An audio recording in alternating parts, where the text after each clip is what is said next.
सभी को सुप्रभात, नमस्कार और प्रणाम।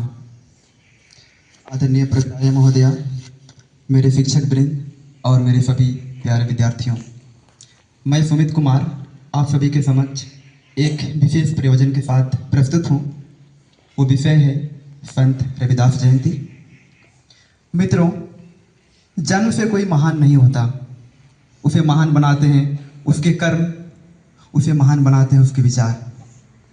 और कर्म की महानता को संबोधित करते हुए स्वयं भगवान श्री कृष्ण भगवद गीता में कहते हैं, कर्मण्येवाधिकारस्ते मा फलेषु कदाचन माँ कर्म फल हेतुर्भुवा माते संकास्त कर्मणा। अर्थात तुम केवल अपना कर्म करो और फल की चिंता ना करो। और इसी कर्म और महान विचार के एक स्वर्णिम उदाहरण प्रस्तुत करते हैं संत रविदास जी। संत रविदास जी का जन्म सन 1388 ईस्वी में वाराणसी में माघ पूर्णिमा के दिन रविवार को हुआ था। इनके पिता का नाम संतोख दास, माता कल्पा देवी और इनकी पत्नी का नाम लोनी देवी था।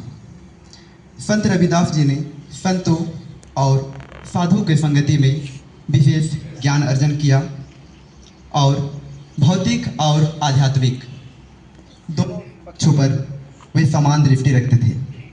वैसे तो संत रविदास जी समाज के एक छोटे से तबके से आते थे, ये चमार जाति से ताल्लुक़ रखते थे, लेकिन इस बात को कभी भी उन्होंने अपने ज्ञान और अपने भक्ति के मार्ग में समस्या जैसे नहीं देखा। इन्होंने अपने प्राप्त ज्ञान और भक्ति के बलबूते समाज में व्याप्त कई कुरीतियों का खंडन किया, जिसमें से जातिवाद भी एक शामिल है। इनका मानना है कि ईश्वर की आराधना और भक्ति के लिए यह आवश्यक नहीं कि हम किसी उच्च कुल में जन्में, बल्कि आवश्यक तो यह है कि हम अपने मन को, अपने हृदय को निर्मल करें और अपने हृदय को कोमल करें। इनके ज्ञान का प्रकांड इस बात से पता चल सकता है। एक प्रसिद्ध कहावत है, मन चंगा तो कटौती में गंगा।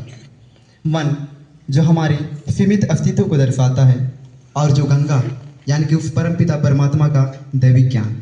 अर्थात अगर मनुष्य चाहे तो अपने सीमित बुद्धि और अपने सीमित मन में उस दैविक ज्ञान को भी आत्मार्पित कर सकता है, उसे धारण कर सकता है।